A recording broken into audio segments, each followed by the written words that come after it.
Battle through the heavens के एक और नए वीडियो में आपका स्वागत है। पिछले एपिसोड में हमने देखा था एल्डर तोंगशुआन आगे की सेरेमनी को कंटिन्यू करते हैं, जिसके बाद वो सुनर को टेस्ट के लिए बुलाते हैं और जैसे ही सुनर का ब्लड डिवाइस के कांटेक्ट में आता है, देखते ही देखते 9 स्टार्स उस जगह पर उभर कर आते हैं। सभी लोग उस जगह पर शॉक्ड हो ही रहे थे, पर तब 10th स्टार राइज होता है और डिवाइस भी ब्लास्ट कर जाती है। ये देखकर सभी लोग शॉक्ड हो जाते हैं और खुश हो जाते हैं कि एक डिवाइन ब्लड लाइन का बर्थ हो चुका है। सुनर को उसको 7 कलर्ड क्लैन टैटू मिलता है और एक मिस्टीरियस आवाज सुनर को कांग्रेचुलेट करती है। अब आगे तो एपिसोड बिल्कुल उसी सीन से स्टार्ट होती है। सुनर 7 कलर्ड क्लैन टैटू के एनर्जी को पूरी तरह से एब्जॉर्ब करती है, पर यहाँ ये एब्जॉर्ब कर रही है और हम लोग एल्डर तोंगशुआन को देखते हैं जिनकी हालत खराब हो रखी है। वो हाफने लगते हैं, कहते हैं आखिरकार ये चीज कंप्लीट हुआ। सुनर भी सिचुएशन को समझती है कि एल्डर तोंगशुआन ने कितनी ज्यादा मेहनत करी, इसीलिए वो झुककर एल्डर तोंगशुआन को ग्रीट करती है और थैंक यू कहती है। जिसके बाद सुनर अगले ही पल शेयन के पास लौट आती है। शेयन सुनर की इस प्रोग्रेस से बहुत ही ज्यादा खुश है और फिर सुनर से कहता है, सुनर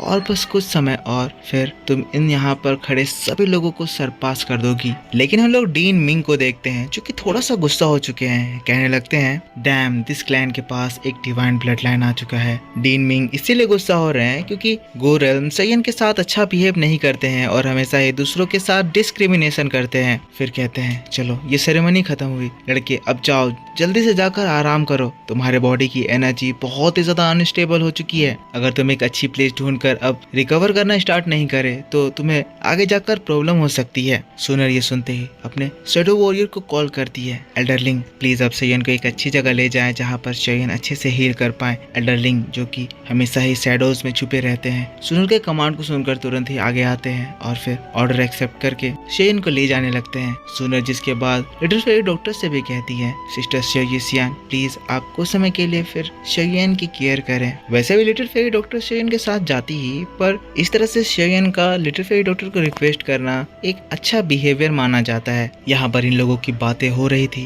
पर ऊपर हम लोगों को 2 और पर्सन को दिखाया जाता है। ये लोग उस डेविल सोल क्लैन से हैं। ये दोनों ही लोग बहुत ही ज्यादा ताकतवर हैं और इस बार एंशिएंट टॉम में एंटर करने के लिए सोल क्लैन की ओर से आए हैं। ये लोग आपस में बात कर रहे हैं कि गू क्लैन के पास एक डिवाइन ब्लड लाइन आ चुका है, जिसमें हम लोग एक न्यू कैरेक्टर को देखते हैं जो कि कहने लगता है वो जरूरी आगे जाकर हमारे सोल क्लैन के लिए एक बड़ी एनिमी साबित होगी। आगे एंशिएंट टॉम में हम लोगों को एक अपॉर्चुनिटी ढूंढकर इसको जितना जल्दी हो सके एलिमिनेट करना होगा। फिर सीन शिफ्ट होता है और हम लोगों को रात का सीन दिखाया जाता है। शेयन इसी जगह पर रेस्ट कर रहा है और लिटिल फेरी डॉक्टर शेयन को इस जगह पर गार्ड कर रही है। तभी तेजी से उस जगह पर सुनर आती है। सुनर शेयन को लेकर परेशान है कि उसकी तबीयत ठीक हुई या नहीं। पूछती है, अभी शेयन कैसे हैं? लिटिल फेरी डॉक्टर बताती है, शेयन की बॉडी के अंदर जो एनर्जी है वो बहुत ही ज्यादा केओटिक हो रही है, इसकी वजह से शेयन को बहुत ज्यादा प्रॉब्लम फेस करना पड़ रहा है। शेयन को रिकवरी में बहुत समय लग रहा है। सुनर जिसके बाद अपना हाथ बढ़ाती है और एक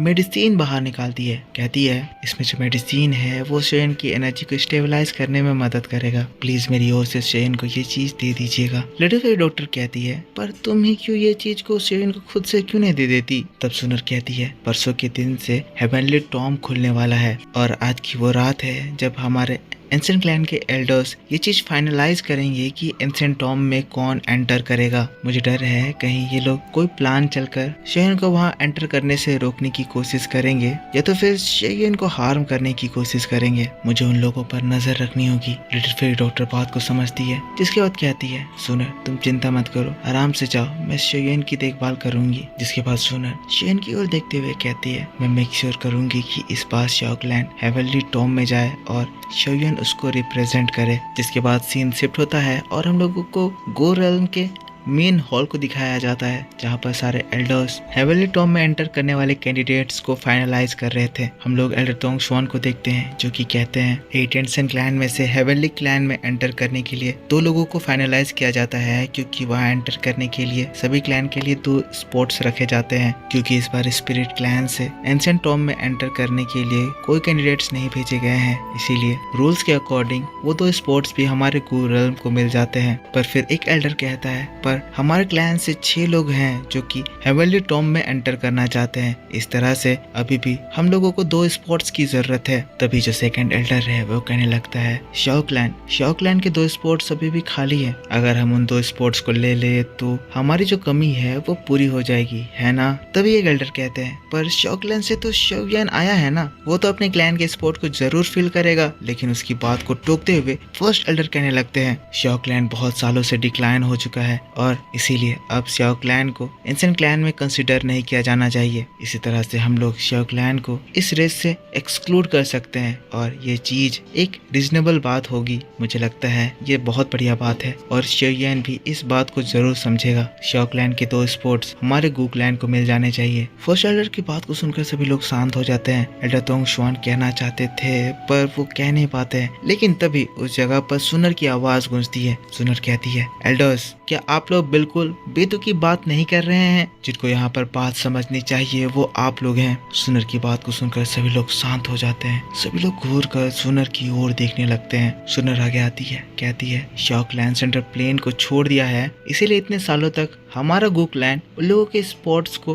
बेधड़क होकर इस्तेमाल कर रहा था। पर अब जब शाओ क्लैन का एक मेंबर इस जगह पर आ चुका है तो अब आप लोग ये कह रहे हैं कि आप शाओ क्लैन के स्पॉट को उन्हें रिटर्न नहीं करेंगे। क्या ये चीज न्याय के हद से पार नहीं हो रही है? सुनर की बात को सुनकर एल्डर्स का मुंह बंद हो जाता है। वो लोग मुंह छुपाने लगते हैं। ये लोग यहाँ पर कम्प्लीटली चोरी कर रहे थे और इसीलिए अब ये लोग सुनर से नजर भी नहीं मिला पा रहे हैं। पर कुछ ढीठ एल्डर जो कि बिल्कुल ही बेशरम है कहने लगते हैं सुनर, तुम हमारे एंशिएंट क्लैन की मेंबर हो, तुम्हें अपने क्लैन के इंटरेस्ट के बारे में सोचना चाहिए, ना कि दूसरे क्लैन के इंटरेस्ट के बारे में। सुनर गुस्साते हुए कहती है एल्डर गुशान, मैं एक एंशिएंट क्लैन की मेंबर हूँ, इसीलिए हमारे क्लैन के प्रिंसिपल्स के बारे में मैं बहुत ही अच्छे से जानती हूँ। हमारा एंशिएंट क्लैन शाओ क्लैन के स्पोर्ट्स को बहुत सालों से लगातार यूज करता आ रहा है। इस तरह से तो हमें शाओ क्लैन को एक फेवर ओ करना चाहिए था, पर उन्हें फेवर देने के बजाय हम जब शाओ क्लैन के लोग यहाँ पर आए हुए हैं तब उनकी आंखों के सामने हम उनका अधिकार छीन रहे हैं, उन्हें हेवनली टॉम में जाने से एक्सक्लूड कर रहे हैं। ये चीज इतनी ज्यादा खराब है कि अगर कोई पर्सन में थोड़ा सा भी शर्म होगा तो वो ये चीज बिल्कुल भी नहीं करेगा। सुनर की बात इतनी ज्यादा तीखी थी कि फर्स्ट एल्डर गुशान को उसकी बात से बिल्कुल चिढ़ मच जाती है। वो कुछ कहना चाहता था पर कह नहीं सकता है क्योंकि ये बात सुनर की हो रही है। लेकिन तभी फर्स्ट एल्डर का चमचा सेकंड एल्डर कहता है सुनर, तुम्हें ये बात पता होनी चाहिए कि ये जगह एल्डर्स के लिए स्पेशल प्लेस है और इस तरह से तुम रूल्स को तोड़ते हुए इस जगह पर जबरदस्ती मीटिंग को भंग कर रही हो। सुनर भी कहने लगती है सेकंड एल्डर गुशान, क्या आप ये भूल गए हैं कि एक 7 कलर्ड मार्क ऑब्टेन करने वाले की क्या ऑथोरिटी होती है? सुनर जिसके बाद अपना 7 कलर्ड मार्क की एनर्जी रिलीज करने लगती है। ये एनर्जी इतनी ज्यादा खतरनाक थी कि यहाँ पर खड़े एल्डर्स भी घबरा जाते हैं। 7 कलर्ड क्लैन मार्क कोई मामूली चीज नहीं है, इसकी सभी लोग रिस्पेक्ट करते हैं क्योंकि ये चीज दाऊदी ब्लड लाइन तक पहुंचने के लिए सबसे ज्यादा कैपेबल होती हैं। तभी एल्डर तोंगशुआन भी कहने लगते हैं मिस सुनर का blood mark 7 coloured clan mark का है और इसी वजह से जो मिस सुनर की ऑथोरिटी है वो यहाँ पर खड़े बहुत लोगों के स्टेटस से ऊपर उठ जाती है। तो ठीक है, सुनर जो कह रही है वो बात बहुत ही ज्यादा रीजनेबल है और हम इनकी बात को कंसिडर कर सकते हैं। हमारे एंशिएंट क्लैन गू क्लैन शाओ क्लैन के स्पोर्ट्स को बहुत सालों से ऑक्यूपाई करके रखा हुआ है और इसीलिए अब समय आ गया है कि हम लोग उनके स्पॉट को उन्हें दोबारा रिटर्न करें। एल्डर तोंगशुआन कहते हैं तो सभी लोग शांत हो जाते हैं। कोई भी तोंगशुआन की बात को अपोज नहीं करता है। तोंगशुआन भी जिसके बाद कहते हैं ठीक है, अगर किसी को कोई ऑब्जेक्शन नहीं है तो ये बात तय हो जाती है। सुनर शोयान को जाकर कह दो कि तैयारी कर ले। इस बार शाओ क्लैन की ओर से शोयान हेवनली टॉम में एंटर करने वाला है। सुनर हाँ में सिर हिलाती है, जिसके बाद बाकी के एल्डर्स से कहती है एल्डर्स एक्सक्यूज मी और एटीट्यूड में वहां से जाने लगती है। सभी एल्डर्स का मुंह बन जाता है। सुनर जब चली जाती है तो फिर फर्स्ट एल्डर तोंगशुआन से कहते हैं एल्डर तोंगशुआन, हेवनली टॉम में जो शाओ का टॉम्ब है, क्या उस जगह पर अभी तक हमारे क्लैन के कोई लोग एंटर कर पाए हैं या फिर कोई चांसेस है? लेकिन तभी फिर से एक मिस्टीरियस आवाज गूंजती है। शाओ के टॉम्ब के बारे में आप लोगों को कोई भी दो राय नहीं रखनी चाहिए। हम लोग उस शाओ के टॉम्ब में एंटर नहीं कर सकते हैं। शाओ की एक्स्ट्रा ऑर्डिनरी मेथड्स वो इतनी ज़्यादा स्ट्रांग है कि अगर मैं भी वहाँ एंटर करने की कोशिश करूँ तो मेरे भी वहाँ एंटर करने के सिर्फ 50% ही चांसेस बनते हैं। तो अब आप लोग ये मीटिंग एंड कर सकते हैं। सभी लोग फिर उस मिस्टीरियस आवाज़ को ग्रीट करते हैं और ऑर्डर को फॉलो करते हुए चले जाते हैं। और दोस्तों बस इसी बात के साथ बैटल थ्रू द हेवंस का ये वीडियो इस जगह पर खत्म हो जाता है। तो मेरे दोस्तों आप मुझको बताओ कि आपको ये एक्सप्लेनेशन कैसा लगा। अगर वीडियो आपको पसंद आया है तो इसके ऊपर एक लाइक ज़रूर कर देना, कमेंट करके बताना कि वीडियो कैसा था, और नेक्स्ट एपिसोड मैं आपके लिए कल सुबह इसी चैनल पर अपलोड कर दूंगा। अगर आपको ये डिटेल एक्सप्लेनेशन देखना पसंद है तो चैनल को सब्सक्राइब करके बेल आइकन ऑन कर लेना। पिछला एपिसोड नहीं देखा है तो जाकर देख लेना। मिलता हूँ मैं आपसे नेक्स्ट वीडियो को लेकर, तब तक के लिए take care, bye bye and thanks for watching.